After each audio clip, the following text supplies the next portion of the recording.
নমস্কার, সুপ্রভাত। সকলকে স্বাগত জানি লিভিং উইথ অ্যাডভেঞ্চার্সে। আজকে ব্লগটা শুরু করছি। আজ যাব আমার সেই 10 বছরের পুরনো মানুষটি বাড়িতে। পাশেই থাকে। দেবে আজকে নিজের হাতে রান্না করে সাজিয়ে গুছিয়ে আমাকে স্বাদ। হ্যাঁ, সে জবে থেকে শুনেছে আমি প্রেগনেন্ট, সেই দিনই রাতে আমাকে ফোন করে বলেছে, মৌমিতাদি তুমি কিন্তু আমার বাড়িতে আসবে, আমি কিন্তু তোমাকে স্বাদ দেবো। তবে সেটা 7 মাসে না 9 মাসে, তোমার যেটাতে কমফোর্টেবল তুমি কিন্তু সেটাই বলো, কিন্তু স্বাদ আমি তোমায় দেবো। আজ ওয়েদারটাও খুব সুন্দর, তাই সকালবেলা আমি ঘুম থেকে উঠে ভাবলাম একটু ব্যাকইয়ার্ডে হেঁটে নিই।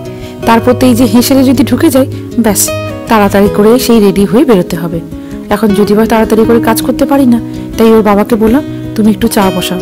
ওই যে চা পাতাটা কারি পাতার গাছে দিয়ে গেল। ওর বাবা বলে এটা নাকি ভালো সারের কাজ করে, ওই সব দায়িত্ব নিয়ে করে। ব্যাস চলে এলাম আমার রান্নাঘরে। জল খাবারে করব আজকে ওটস দিয়ে প্যানকেক। এই যে ঘরে একটু ক্যাপসিকাম ছিল, পেঁয়াজও কুচি নিয়েছি। ব্যাস ওই ঘরের মশলা, ধনে গুঁড়ো, জিরে গুঁড়ো আর সামান্য নুন দিয়ে প্যানকেকটা বানিয়ে নেব। ভালো হয় খেতে, হেলদিও হয়। এমনিতেই তাড়াতাড়ি করে রান্না করা হয়েও যায় প্রতিদিন, কিন্তু যেদিনকার কোথাও বেরোবো না সেই দিনই সব লেট হয় জানেন। সেই রান্না যদিও বা তাড়াতাড়ি বসিয়ে দিই, কিন্তু খেতে খেতে সে ক্লিন করতে করতে সব লেট হয়ে যায় জানেন। আচ্ছা, আপনাদের সাথেও কি তাই হয়? কোথাও বেরোতে গেলে সব কিছুতে লেট? আমার বাড়িতে কিন্তু এটা হয়ে থাকে। এই যে ডিম সেদ্ধ করে দিয়েছি, প্যানকেকটাও হয়ে গেছে, আমাদের খাওয়া হয়ে গেছে। আমি ওর বাবাকে বলেছি আমি কিন্তু মিঠি প্যানকেকটা এখানে রেখে দিলাম, কিন্তু তার সকাল সকাল উঠে একদম খিদে পায় না। সে এদিক ঘুরবে, ওদিক ঘুরবে, বসবে, উঠবে, তার এখন হাজার রকম জিনিস চলতে থাকে। ওই যে ধরে বেঁধে না খাওয়ালে না খেতেই চায় না। তাই বলেছি ওই পুতুলটাকে নিয়ে তুই বস, তাড়াতাড়ি করে খেয়ে নে, আন্টির বাড়ি বেরোতে হবে। যদি বা তাকে বেরোনোর কথা বললে সে মনে মনে কিন্তু খুব খুশি হয়। রেডি হয়ে গেছি, এটা আরো একটা আমাদের শাড়ির পর্ব। আর বাড়ি থেকে 5 থেকে 6 মিনিট দূরে। এটাই হচ্ছে সব থেকে একটু রিল্যাক্স লাগেছে কাছে। আর আজকে পরেছি আমার মায়ের বেনারস থেকে নিয়ে আসা শাড়িটা। তো মা অলরেডি না এই শাড়িটাকে পিকো করে পাঠিয়ে দিয়েছিল আমার শাশুড়ি মায়ের হাতে। তো আজকে ভাবলাম এই শাড়িটাই পরি, ভালো হালকা, বেশ সুন্দর। আর মানুষের হাতে অনেক ভালোবাসা পেলাম, অনেক স্বাদ পেলাম, আর সেইগুলো খুব ইচ্ছে ছিল আপনাদের সাথে শেয়ার করি। এইগুলো আমারও জীবনে আবার সত্যিকারে বলছে যে চিরস্মরণীয় হয়ে থাকবে। 9 মাসের স্বাদ 7 মাসেও পেলাম। শাশুড়ি মা, শ্বশুর মশাই যে স্বাদ দিয়েছিলেন বা বাকিরা যারা দিয়েছিলেন আপনাদের সাথে শেয়ার করেছি। আপনাদের অনেক ভালো ভালো কমেন্ট পেয়েছি, ভীষণ ভালো লাগছে আপনাদের কমেন্টগুলো পড়তে। সত্যিকারের বিদেশে এইরকম ভাবে স্বাদ পাবো বা এতটা ভালোবাসা পাবো কখনো ভাবিনি। মানে আমার বাচ্চাটাকে সবসময় আমি বলি যে অনেক আশীর্বাদ পাচ্ছি, গুরুজনদের থেকে আশীর্বাদ পাচ্ছি, বয়সে বড় যারা তারাও অনেক ভালোবাসা আশীর্বাদ দিচ্ছে। এটাই আমার কাছে অনেক। সব জিনিস তো পাওয়া যায়, কিন্তু আশীর্বাদটা পাওয়া যায় না। তো আজকে 9 মাস আমার প্রায় স্টার্ট হয়ে গেছে। তো অনেকেই সবাই বলছে যে সেকেন্ড বেবি একটু তাড়াতাড়ি হয়ে যায়, আর আশা করি সবকিছু ভালো মতো করেই হোক। মিঠির সময় আমার পুরো ডেটে ডেলিভারি হয়েছিল, তো আগে যদি হয়েও যায় কোনো অসুবিধে নেই, বাস ভালো মতো হোক। আমার বাচ্চাটা সুস্থ, বাচ্চাটাকে আমি আমার বাড়িতে নিয়ে আসি। আপনারা আশীর্বাদ করবেন, ভালোবাসা দেবেন, আর আমাকে মানে ভগবান অনেক শক্তি দিক, আমি তাই প্রার্থনা করি। কারণ এইবারটা আমার বাবা মা আসতে পারছে না, বাড়িতে অনেক কাজ আছে, তাই জন্য বর দিয়ে আসার প্ল্যান আছে, যে ডালাসে থাকে আমার নিজের দিদি। তো দিদি এলো, ওটা অনেক বড় ব্যাপার, কারণ ও অনেক কিছু জানে, অনেক কিছু পারে। তো ও থাকলেও মিঠিটাকে একটু দেখা, কেউ পাশে থাকা, এটা অনেক হেল্প হয় আমার জন্য। তো আপাতত সেই প্ল্যান, আমি সেইগুলো তো আপডেট দেবই। এখন এই স্বাদের পর্বের ব্লগগুলো আপনাদের কাছে আনছি, আপনারা আবার জানাবেন আপনাদের কেমন লাগছে। যারা যারা নতুন দর্শকগণ আছেন, যারা যারা এখন পর্যন্ত আমাদের লিভিং উইথ অ্যাডভেঞ্চার চ্যানেলটিকে এখনো সাবস্ক্রাইব করে ওঠেনি, প্লিজ সাবস্ক্রাইব করে দেবেন। আর আপনাদের কেমন লাগছে কমেন্ট করে জানাবেন, লাইক করবেন, জানাবেন। তো এখন যাই, বলে দিয়েছি আস্তে আস্তে 2টো বেজে যাবে, কারণ ব্যাক টু ব্যাক কালকেও একজন স্বাদ দিল। তো সেইখান থেকে আস্তে আস্তে সবকিছু করতে করতে মানে শেষের দিকে তো পাচ্ছি না, তো ফাস্ট সবকিছু করছে। ওর বাবা উপরে রেডি হচ্ছে, আর মেয়েটিকে আমি রেডি করে দিয়েছি, একটু হালকা করে খাইয়ে দিয়েছি, ব্যাস বেরোবো। আজকে ওয়েদারটা ভালো, ঝকঝকে ওয়েদার, কিন্তু হালকা হালকা না ঠান্ডা পড়ে যাচ্ছে। জানি না এবারে বরফ টরফ পড়বে কিনা। সাধারণত অগস্ট মাসে আমাদের এরকম ঠান্ডাটা খুব একটা পড়ে না, সকালের দিকে ঠান্ডা হয়ে হয়ে আস্তে আস্তে গরম, আবার ঠান্ডাটা পড়ছে। মনে হয় এবারে ঠান্ডাটা একটু তাড়াতাড়ি পড়বে, আর জাঁকিয়েও পড়তে পারে। সেই 3 থেকে 4 বছর হয়ে গেছে বরফ পড়েছিল নর্থ ক্যারোলাইনা, এইবারে হয়তো নর্থ ক্যারোলাইনায় বরফ পড়ার হাই চান্স। এই যে কথা বলতে বলতে চলে এসেছি সৃজিতার বাড়ি। ওই যে যে বান্ধবীটির কথা বলছিলাম তারই বাড়ি, খুব সুন্দর সাজানো। এই যে যিনি দাঁড়িয়ে আছেন উনি হচ্ছে সৃজিতার শাশুড়ি মা। এটাও আমার ভাগ্যে ছিল। তোমার ভালো লাগলেই ভালো না, ভালো লাগবে। এটাই তো বড়।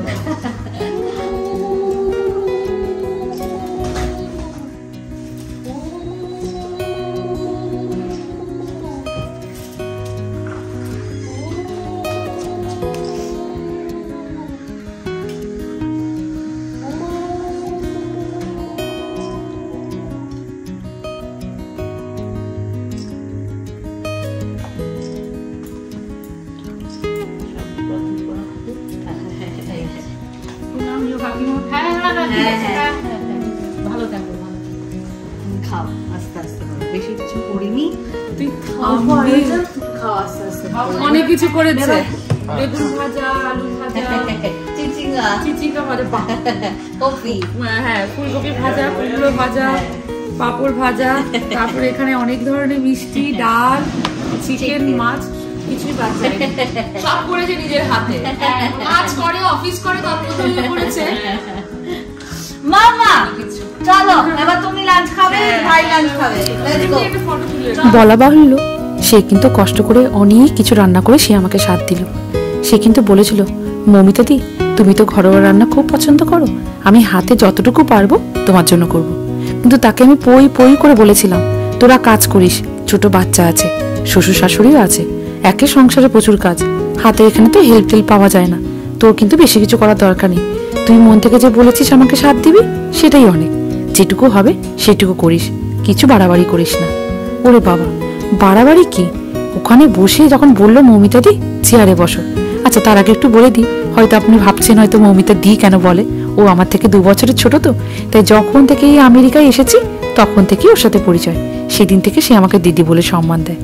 ওই যে চেয়ারে বসার পরে তখন দেখি আমার চক্ষু চড়ক গাছ, থালার মধ্যে এক থাল খাবার ভর্তি, এত কিছু করেছে, ভাজা থেকে শুরু করে মাছ মাংস কিছুই তো ছাড়েনি। বিশেষ করে এরকম বাঙালি খাবারগুলো আমার খুব পছন্দ হয় বলে সে ঠিক তার সময় বের করে সকাল থেকে হিঁসেলে ঢুকে আমার জন্য রান্না করেছে। জানেন কি বলি বলুন, অনেক কথা আছে মনের মধ্যেই রয়ে যায়, সব কথা তো ভাষায় প্রকাশ করা যায় না। হ্যাঁ, টেবিলে বসে সেদিন কিন্তু আমার ভারী এটা মনে হচ্ছিল, যতই হোক পুরনো মানুষটা কিন্তু সে আমার আনন্দের জন্য অনেক কিছু করলো। খাওয়া দাওয়া করে অনেকক্ষণ ছিলাম ওর বাড়িতে, বলেছিল মমিতা দি বসো তোমরা সবাই, আমি বিকেলবেলা চা করব, একেবারে চা খেয়ে যাবে। হয় নাকি, মানুষটা এতক্ষণ ধরে খেটে খুঁটে কাজ করেছে, একটু না রেস্ট নিলে হয়? আমি বলেছি পরে একদিন আসবক্ষণ, তুই আজকে রেস্ট নে, আবার যখন দেখা করব তখন চায়ের আড্ডা দেবো। তাই ওখান থেকে এসে বাড়িতে একটু আমরা রেস্ট নিয়ে এই চলে এসেছি আমার ঘরের পাশে একটা দোকান খুলেছে জানেন, লোস ফুড। অনেকদিন ধরে কাজ চলছিল, আজকে তার উদ্বোধন। এই যে ভেতরে যাই, গিয়ে দেখি কিরকম সাজিয়েছে।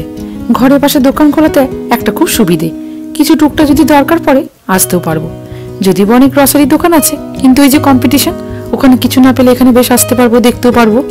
বাহ, ঢোকার মুখে তো অনেক কিছু রেখেছে দেখছি, বেশ সুন্দর সাজানো চারিধারটা।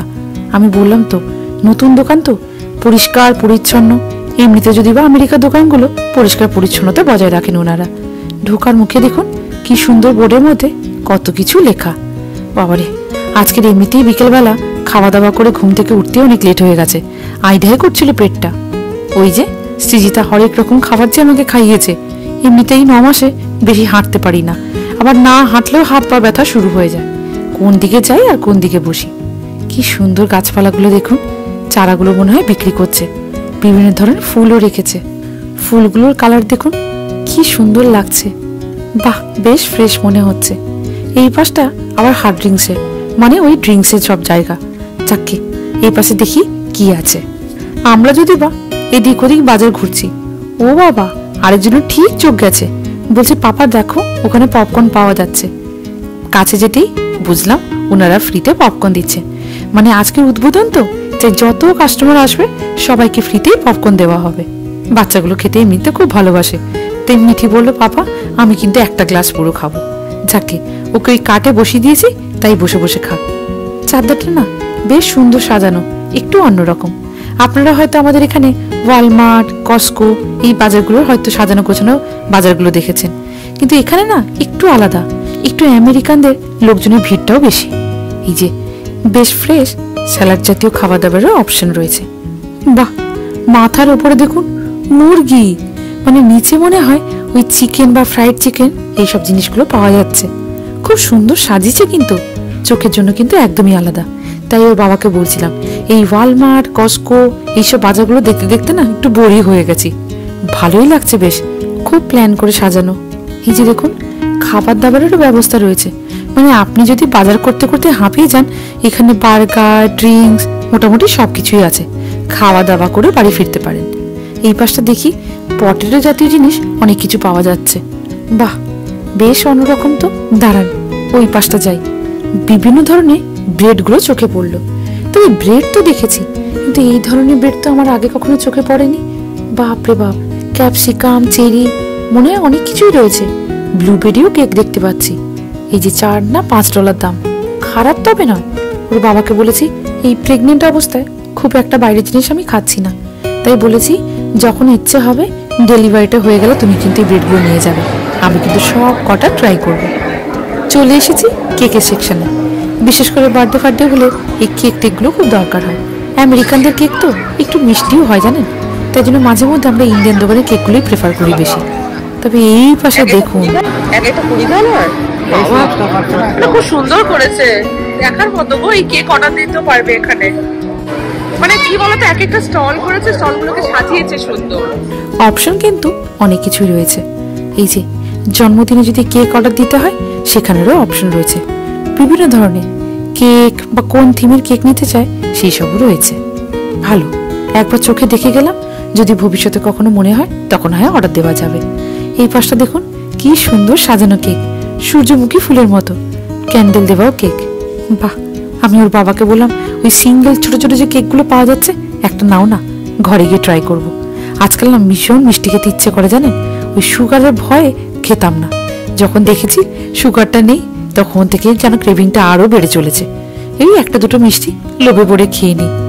যাকে এই কেকগুলো দেখতে না ভারী ভালো লাগছে। এইগুলো না অ্যাকচুয়ালি আইসক্রিম দোকানে গেলে এরকম একটা ফিলিংস পাওয়া যায়, কিন্তু এরকম দোকানে কখনো দেখিনি। চলো, সত্যি এরকম আলাদাভাবে সাজানো আগে কখনো দেখিনি।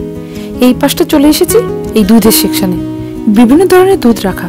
তবে হ্যাঁ, আপনারা যারা আমেরিকায় থাকেন তাদেরকে একটু বলে রাখি, দুধ হিসেবে A2 মিল্ক কিন্তু খুব ভালো। অর্গানিক মিল্ক বা ভিটামিন ডি বিভিন্ন ধরনের তো দুধ পাওয়া যায়। তার মধ্যে যদি A2 মিল্ক কখনো আপনার চোখে পড়ে অবশ্যই কিন্তু আপনি বাড়িতে এটা নিয়ে যাবেন। অন্যান্য দুধের তুলনায় A2 মিল্কের উপকারিতাটা অনেক বেশি। যাকে মোটামুটি এদিক ওদিক করে অনেকটাই ঘোরা হলো, পাটাও এবার ব্যথা করছে। ওর বাবা বললো দাঁড়াও একটা গার্লিক ব্রেড নিয়ে নিই, কালকে সকালে জল খাবারে খাবো। যাকে যা হয়েছে হয়েছে, আমি বলেছি চলো অনেক হয়েছে, কিন্তু একজনের নাচন কোনদিন খুব শুরু হয়েছে কি না, সেই শীতকাল আসছে কিন্তু সে তাকে আটকানো যায়। দেখেছে আইসক্রিম, তখন থেকে নাচর বান্ধা, আইসক্রিম কিনে দাও। বারবার ধরে বলছি ওর বাবাকে দিও না, ঠান্ডা লেগে যাবে, কথা শোনেন নাকি। মেয়ে একবার বলেছে সে দেবেই দেবে, যা করছে করো করো বাবা মেয়ে। কিন্তু আমি বললাম আর 1 মিনিটও দাঁড়াতে পারছি না গো, বড্ড পায়ে ব্যথা করছে। এবার চলো বিলটা করে বাড়ি ফিরে যাই। আজকের ব্লগটা তাহলে এখানে শেষ করি। সবাই ভালো থাকবেন, সুস্থ থাকবেন। আজকের ব্লগটি যদি আপনাদের ভালো লেগে থাকে চ্যানেলটাকে একটা সাবস্ক্রাইব করে দেওয়ার অনুরোধ রইল।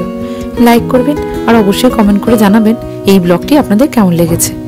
তবে আপনারা যদি জিজ্ঞেস করেন আজকের আমার কেমন লেগেছে, সত্যি বলছি আজকের দিনটা আমার কাছেও অন্যতম স্মরণীয় দিন। খুব ভালো লাগলো জানেন, সৃজিতা বা ওর শাশুড়ি মা সবাই মিলে এত কিছু যে আয়োজন করেছে আমার জন্য, সত্যি আমি অভিভূত। মনে রাখার মতো একটা সুন্দর দিন। আজ আসি, খুব তাড়াতাড়ি দেখা হচ্ছে নেক্সট ব্লগে।